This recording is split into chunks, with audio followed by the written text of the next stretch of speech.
상변화 동안에 어떤 일이 일어나는지를 한번 보자 이거죠. 예를 들면 온도하고 비체적으로 이루어진 선도입니다.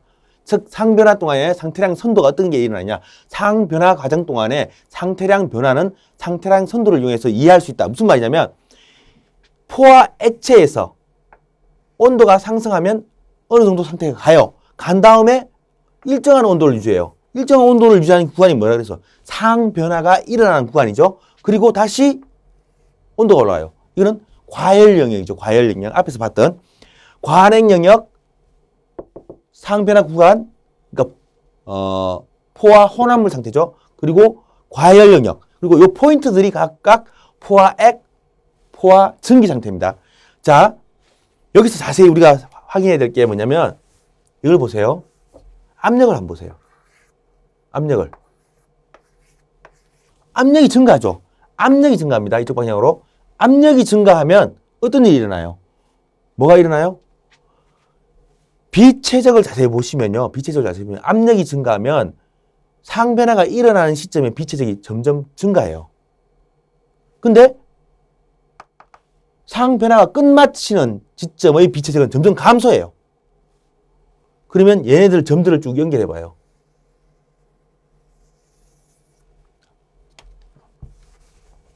얘네들 점들을, 요 점들을 연결해 봐요. 하나의 선도로 나타나요. 하나의 선도. 상변화가 일어나는 하나의 선도가 나타납니다. 이게 나중에 이게 상변화 과정을 나타내는 상태량 선도가 되는 겁니다. 상태량 선도. 그리고 각각의 압력에 따른 선이 되고요. 요 지점을 크리티컬 포인트라 해서 임계점이라고 합니다. 이 임계점을 넘어서면 모든 물질은 다 과열 증기 영역에 있다고 판단을 합니다. 과열 증기 영역과 동일하게 취급을 합니다. 이 위에서는 액체라는 게 존재할 수가 없습니다. 나중에 또 다른 형태의 내용을 볼 건데요. 그건 또 삼중점이라는 말이 나올 때 그때 다시 설명드릴게요. 또한 온도와 비체적을 가지고 변화하는 걸 보면 이렇게 변하죠. 즉 임계 압력 이하에서는 이러한 구간이 있습니다. 즉 상변화 구간이 있어요. 그런데 임계 압력 포인트에 도달하면 상변화 구간 없이 그냥 이렇게 온도가 상승해 버려요. 그리고 그 임계 압력 너머에서는 어떻게 돼요? 그냥 상승해 버립니다. 그냥 상승해 버려요. 그래서 이쪽 구간은 보통 우리가 그 과열 영역으로 판단을 하고 해석을 합니다. 임계점이 굉장히 중요합니다. 상변화 과정에 대한 상태를 볼 때 우리가 TV선도, PV선도, 뭐 PT선도, 그 다음에 PVT 표면이라는 말을 쓰는데 TV선도, 즉 온도하고 비체적을 나타내는 선도입니다. 다양한 압력하에, 앞에서 봤던 다양한 압력하에 이게 PT선도죠. TV선도죠. 온도, 비체적 선도. 그리고 다양한 압력. 그죠? 다양한 압력하에 물의 비체적 변화에 따른 온도 변화를 나타내는 선도. 그게 바로 TV선도다. 압력이 높아지면 비등점, 끓는 점이 증가한다. 맞죠? 앞에 보시면 압력이 높아지면 끓는 점이 어떻게 돼요? 점점 올라가죠? 압력이 높아지면 끓는 점의 온도가 높아져요. 즉 압력이 높아지면 온도가 높아진다. 이렇게 생각하시면 돼요. 그래서 압력이 높아지면 끓는 점이 증가한다. 압력이 높아지면 포화액의 비체적은 증가하나 포화액의 비체적은 증가한다. 압력이 높아지면 포화액의 요 주점이죠. 비체적이 여기서부터 비체적 값이 점점 증가하잖아요. 이런 식으로 가잖아요. 이쪽으로 오잖아요. 이쪽으로. 비체적이 증가해요. 비체적이 증가하나 포화 증기의 비체적은 감소한다. 포화 증기의 비체적 한번 볼까요? 포화 증기의 비체적은 감소합니다. 그렇죠. 압력이 높아지면 이런 형태의 값이 나타나고요. 임계점, 크리티컬 포인트입니다. 임계점 압력이 계속 증가해가지고 포화액과 포화 증기선이 하나의 점에서 만나는 지점을 우리가 임계점이라고 합니다. 어디냐고요? 여기죠. 온도와 압력이 쭉 올라가다가 어떤 온도에 어떤 압력 딱 한 점에 만나요. 이게 임계점입니다. 임계점. 그러한 임계점이라고 하면 크리티컬 포인트는 굉장히 중요합니다. 나중에 해석할 때 중요한 하나의 지표이기 때문에 알아두셔야 되고요. 임계점의 압력, 온도, 비체적은 유일하다. 딱 한 개밖에 없다는 거죠. 이 임계점에서의 값은 온도, 압력, 비체적은 유일하다. 물질마다.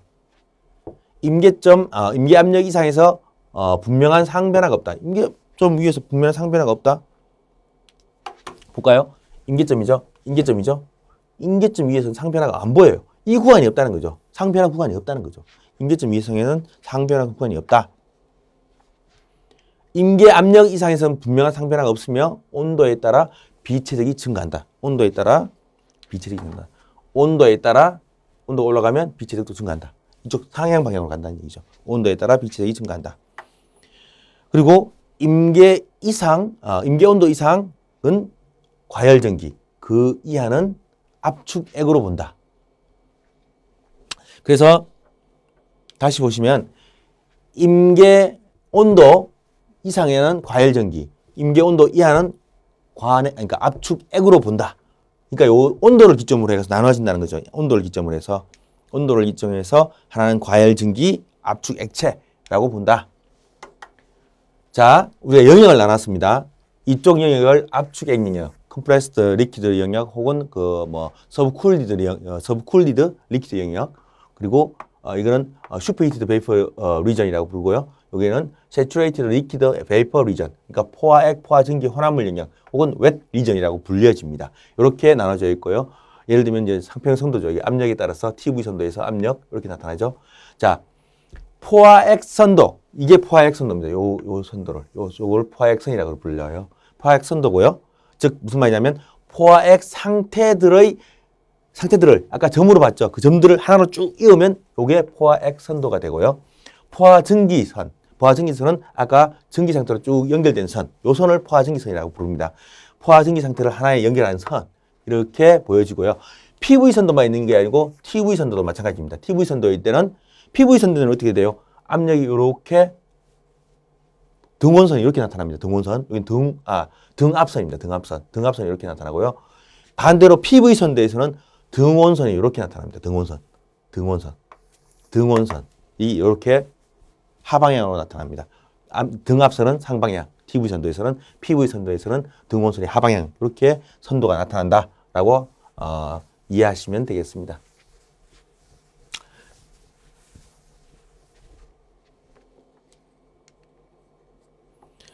PV선도는 앞에서 봤습니다. PV선도는 일정한 온도에서 최적이 증가함에 따라 압력이 감소하는 경향을 보여준다. 임계점, 포화액선, 포화전기선, 압축액 영역, 과열전기 영역, 그리고 포화액 전기의 혼합물 영역을 앞에 했던 TV선도와 동일하게 적용한다라고 생각하시면 돼요. 동일하다고 보시면 되고요. 이런 현상이 그러면 PV선도에서 등압이 어떻게 형성되느냐? 예를 들면 실린더에서 추를 제거하면서, 즉 압력을 낮추면서 실린더 내의 물의 가열을 통해서 일정 온도를 유지하는, 즉 등온선이 어떻게 유지되냐면 가열을 하는데 압력이 증가하잖아요. 그죠? 온도가 올라가면. 근데 온도가 올라가서 압력이 증가할 때만큼 그 무게를 드러내요. 그러면 어떻게 돼요? 압력이 일정하게 유지하죠. 압력이 일정하게 유지하면 결국은 뭐가 돼요? 온도가 일정하게 유지돼요. 그렇게 만드는 방법은 이렇게 실린더 위에다가 무게추를 두고 온도가 올라갈 쯤 되면 그 무게를 드러내요. 그런 식으로 만들어 줄 수 있다는 거죠. 상황 변화 동안에 추를 제거하지 않으면 정압을 유지하게 되죠. 상황 변화 동안에 그 추를 제거하지 않으면 무슨 말이냐면 누르는 힘이 동일하잖아요. 추를 제거하지 않으면 동일한 압력을 받고 있죠. 그럼 어떻게 돼요? 온도는 계속 올라와요. 그래서 즉 정압 과정이 된다. 이렇게 보시면 되겠습니다. 이게 마지막으로 이걸 한번 살펴보면요. 이 앞에서 봤던 선도들을요. 좀 더 확장을 해볼게요. 앞에서는 전기하고 액체 사이의 관계만 얘기를 했잖아요. 근데 전기, 액체만 있나요? 고체도 있죠. 자, 이 선도 두 개를 비교 한번 해볼게요. 첫 번째 선도는 뭐냐면 분명히 액체에서 고체로 가죠. 즉 전기하고 있고 또한 액체 고체가 만나요. 그리고 액체 전기, 고체 전기, 액체 전기, 액체, 전기 이렇게 돼 있죠. 근데 액체에서 고체로 가니까 어떻게 돼요? 비체적이 줄어요. 비체적이 준다는 뭔 말입니까? 비체적이 준다는 얘기는 단위 질량당 체적이 줄어요. 즉 액체에서 고체로 가면 수축한다는 얘기예요. 액체에서 고체로 갈 때 수축하는 선도예요. 액체에서 고체로 갈 때 수축하는 선도는 이런 모양으로 나타나요. 근데 여기 잘 한번 볼까요? 액체에서 고체로 갔는데 비체직이 증가해버렸어. 비체직이 감소한 게 아니고 비체직이 증가해버렸어요.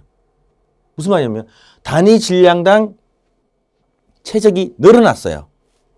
뭘까요? 액체에서 고체로 가면 팽창한다. 뭘까요? 물입니다. 물이 이런 현상을 드러내요. 웬만한 고체들은 다 이런 그 커브를 따라가요. 고체, 액체, 기체, 선도에서 이렇게 따라가요. 그런데 물만이 독특하게 이렇게 돼요. 물은 액체에서 고체로 되면 팽창을 해버려요. 그러면 선도가 이런 형태로 나타나요. 이런 형태로 나타난다. 그래서 물과 같이 얼 때 팽창하는 선도고, 이건 얼 때 수축하는 선도가 되겠다. 이렇게 이해하시면 되고요. 또 한 가지가 있는 게, 여기 이쪽에 보면은 한 점이 보이는데요. 이걸 삼중점이라고 합니다. 삼중점. 즉, 기체, 액체, 고체가 한 점에서 만나는 경우가 있어요. PV 선도나 TV 선도에서 삼상을 분리하여 표현하는 선을 삼중선이라고 그러고, 트리플 라인, 요거예요. 트리플 라인, 삼중선이라고 그러고요. 삼중선이 아니고 삼중점은 물질의 세 개의 상이 모두가 평행 상태에서 공존하는 지점, 그를 삼중점이라고 그러고, 그게 아니라 PV 선도나 TV 선도에서 삼상을 분리하는 선은 삼중선이라고 불려집니다. 그렇게 이해하시면 되겠습니다. 자, 그러면 삼중점에 대해서 다시 한번 확인해 볼게요. PT 선도, 그러니까 온도하고 압력의 선도입니다. 압력과 온도의 선도예요. 압력과 온도의 선도인데, 상선도, 페이지 다이어그램이랑 불려지고 상을 보여주는 선도인데, 세 개의 상이 세 개의 선에서 서로 분리되어 있어요. 보통 우리가 PT 선도로 나타낸 것들을 상선도라고 합니다. 페이지 다이어그램이라고 부릅니다. 이 페이지 다이어그램 자세히 보시면요, 선들이 뭐가 나오냐면 승화선, 승화라는 것은 고체에서 기체로 바로 가는 겁니다. 증발선, 액체에서 기체로 가는 겁니다. 융해선, 이건 액체에서 고체로, 고체에서 액체로 가는 선을 융해선이라고 합니다. 삼중점, 트리플 포인트, 임계점, 크리티컬 포인트, 그렇게 되어 있죠. 이런 선도로 구성되어 있어요. 중요한 5개의 요소로 구성되어 있습니다. PT 선도 혹은 페이지 다이어그램 같은 경우는 이 5개의 기본 요소가 들어있는데요. 자세히 보시면 이런 고체에서 액체로 승화를 하고요. 예를 들면 액체에서 기체로 증발을 하고요. 액체에서 기체로 이거 이제 액체에서 응축이죠. 응축이고, 이건 또 고체에서 액체로 융해가 되고요. 그런 형태의 선도인데, 일반적인 선도는 이렇게 돼요. 상평형도는. 그런데 여기 보면 점수가 나와 있죠. 이게 뭐냐? 얘는 뭐예요? 얼 때 팽창한다는 거죠. 물입니다. 물 같은 경우는 선도를 그리면 이렇게 나타나요. 물. 근데 다른 고체들은 이렇게 나타나요. 이런 형태의 선도가 나타난다. 이렇게 이해하시면 되겠습니다. 그리고 지금 PV 선도, TV 선도, PT 선도 다 나왔는데, 얘네들 다 뚜드러 뭉쳐보자, 이죠. 뚜드러 뭉쳐보면 하나의 표면이 나타납니다. PTV 표면이란 말을 써요. PTV 표면. 단순 압성 물질의 상태는 임의로 선정되는 두 개의 독립적인 강성적 상태량에서 결정된다. 단순 압축성 물질. 이게 뭡니까? 단순 압축성 물질이라는 얘기는 기체를 얘기합니다. 보통. 단순 압축성 물질. 액체는 비압축성 물질로 봐요. 보통 단순 압축성 물질이라고 불려진 것은 기체를 의미하는 거고, 기체는 두 개의 강성적, 즉 무게와 관계없는 상태량, 압력, 온도, 이런 것들이 강성적 상태량입니다. 비체적 강성적 상태량입니다. 그런 상태량에 의해서, 두 개의 독립된 강성적 상태량에 의해서 결정이 되는데, 자, 이게 PTV 표면입니다. PTV 표면. 어때서? 압력, 온도, 체적. 이렇게 되어 있죠? 압력, 온도, 체적. 이거는 앞에서 봤듯이 응축시 수축하는 거고, 응축시 팽창하는 그래프라서 우리가 옆에서 보면 이쪽에서 본 거죠. 이쪽에서. 이쪽에서 봤을 때 이런 선도가 나타납니다. 요 아까 봤던 그런 선도가 나타납니다. 이쪽 방면에서 봤을 때 선도입니다. 자, 한 가지 알아야 될 게 뭐냐면은, 요 표면, 요렇게 구분 표면입니다. 여기 곡면을 따라서 요런 표면, 요 표면, 요 표면, 이런 곡률 표면. 이런 곡률 표면은 전부 다 뭐냐? 어떤 거예요? 두 개 이상이 나타나는 구약입니다. 두 개 이상이 나타나는 구약. 그러니까 어떻게 봐야 되나? 일단 요거는 다시 설명을 드릴게요. 그러니까 표면이다 보니까 서로 이제 오해할 수가 있으니까 예를 들어서 위에서 내려다 받는 거하고 옆에서 이쪽에서 바라본 거하고 이쪽에서 바라본 거하고 각각 표현 방법이 다르기 때문에 그렇게 될 수가 있는데 다시 설명을 드리자면 이렇습니다. 자, 봐요. 두 개의 적절한 상태량이 확정되면, 즉 강도성 상태량, 강성적 상태량이 확정이 되면 모든 다른 상태량은 종속적 상태량이 된다. 즉 무슨 말이냐면 예를 들면 압력이나 온도가 결정되면 뭐 예를 들면 최적이, 비최적이 종속적인 관계가 되고 온도하고 비최적이 결정되면 압력이 그 종속적인 관계를 가지는 거죠. 그러니까 두 개의 적절한 강도성 상태량, 강성적 상태량이 결정이 되면 나머지 상태량은 종속되기 때문에 보통 이런 형태로 표현할 수 있습니다. 하나의 종속 변수가 두 개의 독립 변수에서 표현되는, 그게 공간상에서 표면으로 나타난다. 그렇게 보시면 돼요. 예를 들면 이거죠. 앞에 그림을 보면 봐요.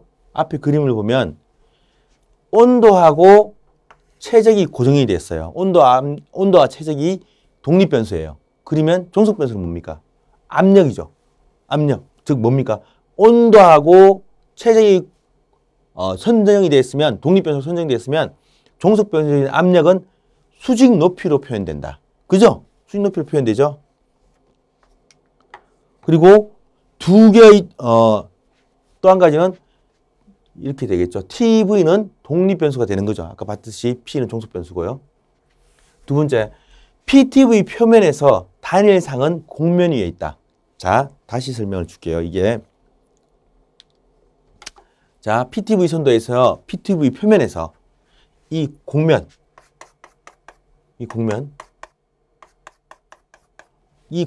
표면 위에는 전부 다 단일상을 의미한다. 단일상을 의미하는 거고요. 그리고 PT 평면의 수직한 면, PT 수직한 면이 뭐냐면 PT 수직한 면, 그러니까 PT가 뭐냐면 이게 수직한 면이 요 면이죠. PT의 수직한 면, 요는 면이겠죠. 옆에서 이쪽에 보면 면이에요. 이쪽 편에서 본 면들은 전부 다 그 두 개의 상, 즉 이상 상태를 나타낸다. 그래서 이게 그래프를 돌려서 보면은 PT 선도가 되고 PV 선도가 되고 여러 가지 형태의 선도가 나타나니까 그거를 한번 염두에 두시라, 이렇게 생각하시면 되겠습니다. 일반적으로 그 PT, PV, T 표면을 보통을 활용하지 않고요. 이렇게 복잡하니까 쪼개가지고 PV 선도, TV 선도, 아까 말했던 PT 선도, 이러한 선도를 나누어서 각 보는 방향에 따라서 나누어서 이런 영역을 해석하고 있으니까 여러분들이 보통 이런 선도를 많이 보게 될 겁니다. 이 선도로 이해하면 되고 원래 나온 건 여기서도 나왔다라는 것을 이해하시면 앞에서 나온 선도가 왜 그런 모양이 되었는지를 이해하기 쉬울 겁니다.